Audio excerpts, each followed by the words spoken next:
નમસ્કાર વહાલા વિદ્યાર્થી મિત્રો, હું શ્રીમાળી તૃપ્તિ ફરી એકવાર તમારું સ્વાગત કરું છું આજના તદ્દન નવા વિડીયોમાં। વિદ્યાર્થી મિત્રો, આજના આ વિડીયોમાં આપણે શીખવાના છીએ તમારા ગણિત વિષયનું બીજું પ્રકરણ, જે છે પૂર્ણ સંખ્યાઓ। તો આ પૂર્ણ સંખ્યાઓમાં આજે આપણે એના વિશે થોડીક માહિતી મેળવીએ। તો ચાલો વિડીયો શરૂ કરીએ। તો અહીં પૂર્ણ સંખ્યાઓ સમજતા પહેલા આપણે સમજવી પડશે પ્રાકૃતિક સંખ્યાઓ। જ્યારે શૂન્યની શોધ નહોતી થઈ ત્યારે પ્રાકૃતિક સંખ્યાઓ અસ્તિત્વ ધરાવતી હતી। તો આ પ્રાકૃતિક સંખ્યાઓમાં સમાવેશ થાય છે 1, 2, 3, 4 અને ત્યારબાદ અનંત સુધી પ્રાકૃતિક સંખ્યાઓ આવેલી છે। પ્રાકૃતિક સંખ્યાઓને આપણે અંગ્રેજીમાં નેચરલ નંબર્સ કહીએ છીએ। ત્યારબાદ આર્યભટ્ટે શૂન્યની શોધ કરી અને અસ્તિત્વમાં આવી પૂર્ણ સંખ્યાઓ, જેને આપણે અંગ્રેજીમાં હોલ નંબર્સ કહીએ છીએ।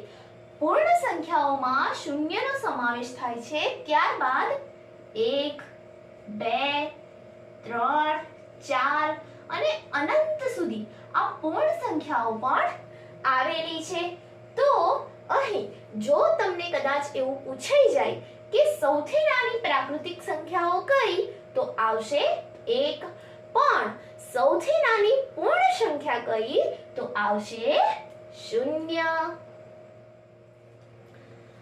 પ્રાકૃતિક સંખ્યાઓ અને પૂર્ણ સંખ્યાઓને સમજ્યા બાદ હવે આપણે સમજીએ પહેલાની સંખ્યા, જેને આપણે પૂર્વવર્તી સંખ્યા પણ કહીએ છીએ, અને પછીની સંખ્યા, જેને આપણે પ્રતિવર્તી સંખ્યા પણ કહીએ છીએ। તમારે જો કોઈ સંખ્યાની પહેલાની સંખ્યા શોધવી છે તો તમારે એ સંખ્યામાંથી એક બાદ કરવો પડશે। જેમ કે ઉદાહરણ લઈએ, 20 ની તરત પહેલાની સંખ્યા તમારે શોધવી છે તો તમારે એમાંથી એક બાદ કરી દેવો પડશે। 20 માંથી એક બાદ કરતા આપણને જવાબ મળે છે 19।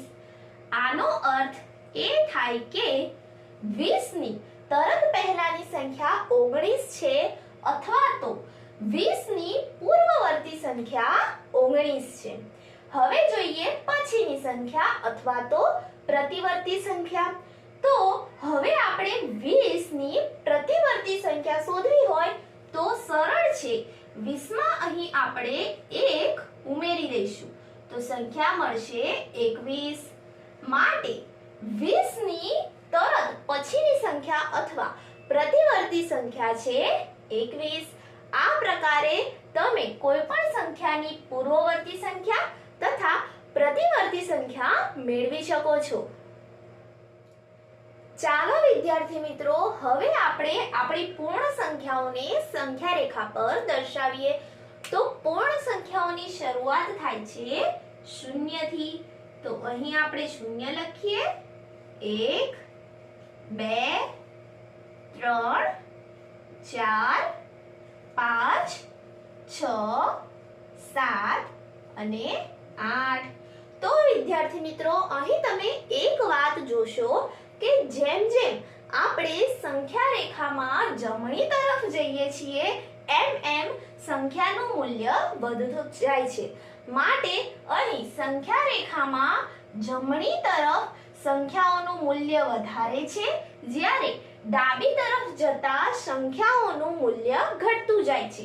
જેમ કે અહીં આપણે એક ડાબી તરફથી સંખ્યા લઈએ અને એક જમણી તરફથી લઈએ, તો અહીં 1 અને બીજી લઈએ 6, તો તમે અહીં જોઈ શકશો કે 6 એ 1 કરતા મોટા છે। માટે આ પ્રકારે સંખ્યા રેખા પર જમણી તરફ સંખ્યાઓનું મૂલ્ય વધારે છે અને ડાબી તરફ ઓછું છે। વિદ્યાર્થી મિત્રો, ચાલો હવે આપણે શીખીએ કે આપણે સંખ્યા રેખા પર કઈ રીતે સરવાળો કરી શકીએ। તો ચાલો આપણે અહીં 2 + 4 કરીએ। તો અહીં આપણે સંખ્યા રેખા પર સરવાળો કરવો છે, 2 + 4 કરવા છે। તો અહીં આપણે 2 ને કેન્દ્રમાં રાખીશું, 2 માં 4 ઉમેરવાના છે। તો હવે 2 થી આપણે 4 ઉમેરવાના હોવાથી 4 ડગલા આગળ જઈશું. તો ચાલો 4 ડગલા આગળ જઈએ. તો અહીં 1 2 3 અને 4. તો અહીં આપણો જવાબ આવે છે 6. તો અહીં સંખ્યા રેખા પર 2 + 4 આપણને જવાબ મળશે 6. તો આ પ્રકારે તમે સંખ્યા રેખા પર સરવાળો કરી શકો છો. તો વિદ્યાર્થી મિત્રો, અહીં આપણે સંખ્યા રેખા પર સરવાળો કરી દીધો. હવે આપણે કરીએ સંખ્યા રેખા પર બાદબાકી. તો જ્યારે સરવાળો કરવાનો હોય, જ્યારે આપણે સંખ્યા ઉમેરીએ ત્યારે સંખ્યાનું મૂલ્ય વધી જાય છે, માટે આપણે જમણી બાજુ આગળ વધ્યા. પરંતુ બાદબાકી કરતા સંખ્યાનું મૂલ્ય ઘટી જાય છે, માટે આપણે ડાબી તરફ આગળ વધવાનું છે. તો ચાલો એક ઉદાહરણ જોઈએ. આપણે 6 માંથી 3 ની બાદબાકી કરીએ. તો ચાલો 6 માંથી 3 ની બાદબાકી કરવી હોય તો આપણે અહીં 3 ડગલા ડાબી બાજુ આગળ આવવું પડશે. તો ચાલો 1 2 અને 3. તો અહીં 6 માંથી 3 ની બાદબાકી કરી અને જવાબ મળ્યો આપણને 3. તો આ પ્રકારે તમે સંખ્યા રેખા પર બાદબાકી કરી શકો છો. વિદ્યાર્થી મિત્રો, આપણે પૂર્ણ સંખ્યાઓનો સંખ્યા રેખા પર સરવાળો કરતા શીખી ગયા, બાદબાકી કરતા શીખી ગયા. હવે આપણે શીખીએ સંખ્યા રેખા પર પૂર્ણ સંખ્યાઓનો ગુણાકાર કરતા. તો અહીં ચાલો આપણે 2 ના ગુણ્યા 3 કરીએ.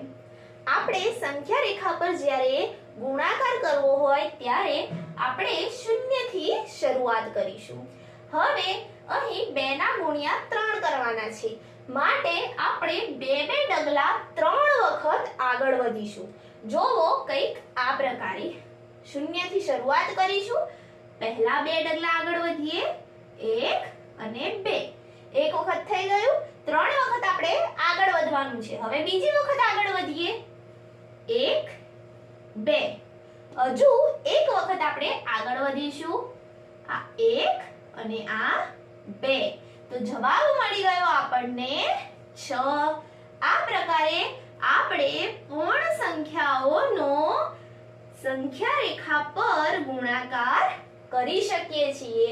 તો વિદ્યાર્થી મિત્રો, હું આશા રાખું છું કે તમને આજનો આ વિડિયો ગમ્યો હશે.